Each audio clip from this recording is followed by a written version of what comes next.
Oke, perkenalkan saya Makam Fajar Alam dari MJ105 ingin mempresentasikan UAS dari ICT Literasi tentang tantangan dan peluang ekonomi digital yang ada di Indonesia. Berikut pemaparannya. Oke, saya akan menjawab pertanyaan terkait e-commerce, fintech, dan ekonomi digital, dan bagaimana perkembangannya untuk memajukan UMKM yang ada di Indonesia. Nah, untuk yang pertama adalah e-commerce. E-commerce sendiri ini memperluas pasar dan meningkatkan akses konsumen. Contohnya itu seperti Tokopedia, Shopee, Bukalapak, dan Lazada. Nah, ini mengubah cara dalam UMKM itu berjalan sendiri. Dan lumayan sangat membantu karena kita tidak perlu untuk mendatangi spot-spot atau tempat-tempat untuk kita mencari customer atau konsumen. Dan ini sangat membantu UMKM yang ada di Indonesia karena memang waktunya itu tidak terbatas, bebas kapan aja kita dalam akses, dan kuncinya adalah kejujuran dalam di e-commerce ini, di dalam e-commerce sendiri. Dan memang dampak negatifnya adalah yang pertama itu persaingan sangat ketat karena banyaknya penjual membuat persaingan harga semakin tinggi dan ketergantungan pada platform yang seperti saya sudah sebutkan, dan UMKM sendiri harus mengikuti kebijakan dari marketplace yang bisa berubah kapan saja. Untuk yang kedua adalah fintech. Fintech ini sangat memudahkan atau dapat memberikan akses modal dan transaksi digital. Contohnya itu seperti yang kita kenal adalah OVO, GoPay, Dana, atau Kredivo ya, contohnya. Ini sangat memberikan solusi keuangan yang lebih cepat dan mudah. Uh, karena ini sangat membantu untuk para pelaku UMKM yang baru akan memulai. Karena memang membutuhkan modal itu tidak bisa dibilang gampang ya. Sulit, kita harus meminjam ke bank-bank konvensional dan melihat dari track record kita. Dan fintech ini sangat memudahkan kita dalam membuat atau menanam atau maksud saya atau dalam membuka usaha atau UMKM sendiri. Dan dampaknya ini yang pertama adalah resiko keamanan. Nah, cybercrime atau kejahatan cyber ini dapat kapan saja menyerang siapa saja karena memang ini bersifatnya online. Ini adalah contoh tantangan. Lalu yang kedua adalah bunga dan biaya transaksi. Karena beberapa fintech atau beberapa platform ini mengenakan biaya tambahan karena ini dapat bisa membebani UMKM yang baru. Lalu yang kedua adalah ekonomi digital. Nah, ekonomi digital sendiri adalah merubah pola konsumsi dan inovasi bisnis. Ekonomi digital ini mencakup penggunaan teknologi dalam berbagai sektor seperti edukasi, kesehatan, lalu transportasi, dan juga logistik. Ekonomi digital ini sangat-sangat membantu para pelaku usaha ya, karena sangat-sangat mendorong inovasi bisnis. Lalu menurut saya dampak dari negatifnya itu sendiri adalah mungkin ya kita bisa lihat ya seperti kemudahan logistik, dukungan dari platform, dan memang banyak platform yang menjalankan dari ekonomi digital sendiri. Balik lagi ke dalam dampak positifnya. Yang pertama ini adalah menurut saya kesenjangan digital. Karena memang tidak semua dari UMKM itu sendiri memiliki akses dan kemampuan teknologi yang cukup, karena memang terkait individunya itu berbeda-beda. Lalu yang kedua adalah ketergantungan pada infrastruktur digital.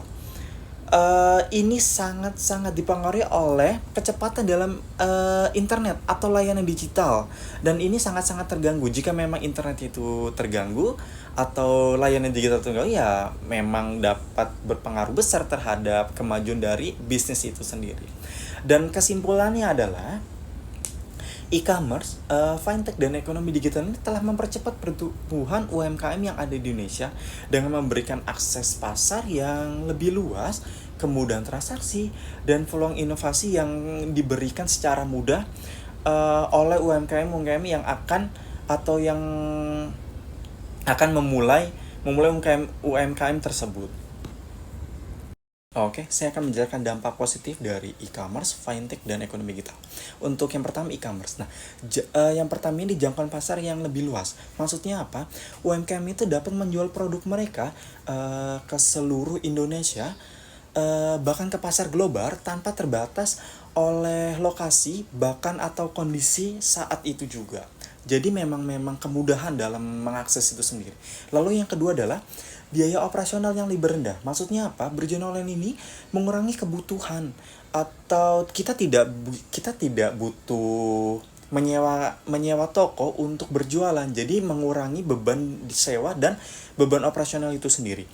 Lalu yang ketiga adalah kemudahan akses dalam menjangkau konsumen. Kenapa? Karena platform atau e-commerce sendiri ini menyediakan alat pemasaran yang membantu UMKM memahami preferensi atau bahkan budaya dari konsumen dan memang dapat meningkatkan penjualan. Lalu untuk selanjutnya adalah peningkatan daya saing.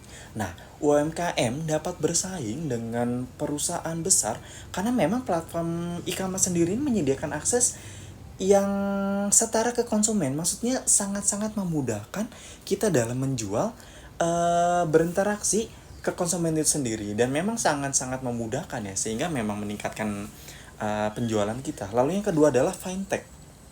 Nah, dampak positifnya sendiri adalah yang pertama akses ke layanan keuangan.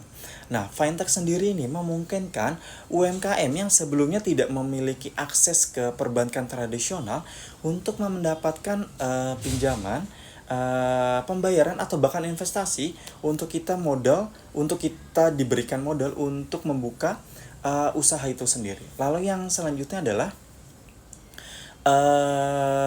transaksi yang lebih cepat dan aman.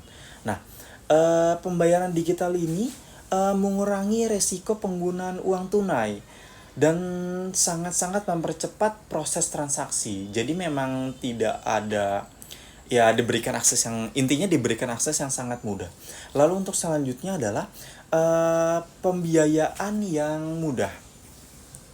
Nah, platform kayak seperti peer to peer ini sangat-sangat membantu UMKM mendapatkan modal usaha dengan proses yang lebih cepat dan persyaratan yang lebih fleksibel atau terkesan lebih mudah. Dan untuk selanjutnya adalah manajemen keuangan yang lebih baik. Maksudnya apa? Jadi, aplikasi keuangan digital ini membantu UMKM mengelola cash flow atau arus kas seperti pembukuan, pajak yang lebih efisien. Lalu untuk selanjutnya adalah ekonomi digital. Nah, dampak dari positif dari ekonomi digital sendiri adalah yang pertama, pertumbuhan ekonomi yang signifikan. Nah, karena memang menurut beberapa laporan seperti Google atau bahkan Bain & Company, ekonomi digital Indonesia ini diproyeksikan mencapai sekitar 4,531 triliun USD atau kurang lebih sekitar 300 miliar atau sorry 400 maksud saya 300 USD miliar pada tahun 2030. Dan untuk selanjutnya adalah penciptaan lapangan kerja. Nah, ekonomi digital ini menciptakan lapangan kerja seperti driver ojek online, kurir, dan bahkan tenaga ahli teknologi itu sendiri. Lalu untuk yang selanjutnya adalah inovasi dan kreativitas. Nah, UMKM didorong untuk berinovasi dan menciptakan produk atau layanan yang lebih kreatif untuk memenuhi kebutuhan pasar itu sendiri. Nah, lalu selanjutnya adalah peningkatan efisiensi. Nah, peningkatan efisiensi yang dimaksud adalah teknologi digital ini membantu UMKM mengoptimalkan proses produksi, distribusi, dan pemasaran untuk menjangkau konsumen yang lebih jauh. Oke, startup yang saya akan jelaskan adalah saya ambil contohnya adalah Gojek. Nah, Gojek ini merupakan sebuah perusahaan teknologi ya asal Indonesia yang melayani jasa jasa ojek.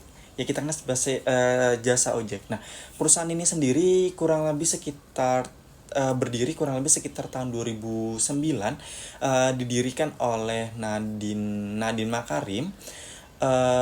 Dan Gojek ini sudah tersedia kurang lebih hampir di 50 kota yang ada di Indonesia.